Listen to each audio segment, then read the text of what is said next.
Hello guys, আজকে আমি আর আমার বন্ধু যাব বিহার। এখন যাচ্ছি সেই বন্ধুটার বাড়ি, কারণ আমাদের ট্রেন আছে রাত 12টায়। তো বন্ধুরা, আমি আর আমার বন্ধুটা প্রথমে ভাতা থেকে কাটোয়া যাওয়ার ট্রেনটি ধরলাম। এবার ওখান থেকে রাত 12টায় ধরবো বিহার যাওয়ার ট্রেন। তো বন্ধুরা, ভাতা থেকে কাটোয়া যেতে অনেকটা সময় লাগে। তো যতক্ষণ তোমরা দেখে নাও যে রাতের বেলায় বাইরেটা কেমন লাগছে। কিছু বোঝা যাচ্ছে না, কিন্তু দেখতে খুব সুন্দর লাগছে, হাওয়া লাগছে খুব। ভাতার থেকে কাটোয়া যেতে প্রায় 45 মিনিট লাগছে। কিছুক্ষণ পর আমরা চলে এলাম কাটোয়া স্টেশন এবং সেখানে বসে আছি। রাত 10টা আমাদের ট্রেন যেহেতু। আর আমার এই বন্ধুটাকে দেখো সবসময় মেয়ের সাথে মেসেজ করতে ব্যস্ত। তো রাত 12টায় হায়দ্রাবাদ এক্সপ্রেস ট্রেন চলে এলো বিহারের জন্য। আমরা চেক করলাম। তো রাতে আমরা খুব ক্লান্ত ছিলাম, সেজন্য ওই তখনই ঘুমিয়ে গেছিলাম। এবং তারপর যখন ঘুম ভাঙলে দেখলাম চারিদিকে সব পানি ভর্তি। আমরা বিহারে প্রবেশ করে গেছিলাম। তত কি সুন্দর লাগছে দেখো চারিদিকটা, আবহাওয়া খুব সুন্দর।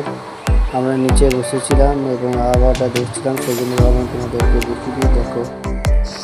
তো বন্ধুরা, আমরা বিহার পৌঁছে গেছি। বিহারের সুপৌল জেলায় আমরা এসেছিলাম এবং এখানকার যে জায়গাটা একটু দেখে নাও, ফাঁকা রাস্তা, জায়গাটা কিন্তু খুব সুন্দর।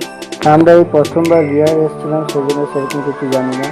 পানি হচ্ছিল, কিন্তু বিকেলে কিছু খাওয়া দাওয়া করার পর সন্ধ্যে হয়ে গেছিলো এবং সন্ধ্যে এখানেই এক জায়গায় মেলা হচ্ছিলো এবং এখানে আমি আর আমার বন্ধুটা গেছিলাম। এখানে ঢোকার জন্য 10 টাকা করে টিকিট নিল এবং দেখতে পাচ্ছি চারদিকটা খুব সুন্দর জায়গা।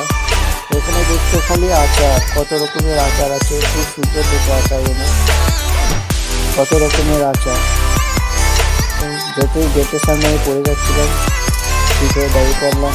তারপর চারিপাশটা দেখছিলাম, দোকানে সব সোফা, আলনা, কত কিছু আছে এখানে চারিদিকটা। তবে ওই ছেলেটা পালাচ্ছিল, তার মা বললো, এই যাচ্ছিস কোথায়? ওকে আবার ডেকে নিয়ে এলো।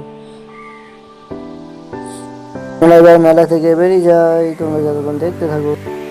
সকালে ফ্রেশ হয়ে আমরা কিছু ফটো তুললাম। দেখো আমার ফটো কেমন লাগছে। তো সুপোলে রাস্তায় কেটে যাওয়ার পর আমরা আবার বেরিয়ে পড়লাম বাড়ি যাওয়ার উদ্দেশ্যে।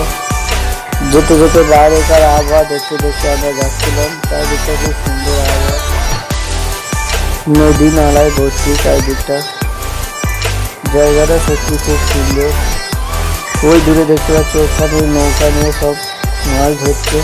তো বন্ধুরা, এখানে আমার ব্লগ শেষ করছি, কারণ আমাকে খুব ক্লান্ত লাগছে। পরবর্তী ভিডিও দেখা হচ্ছে।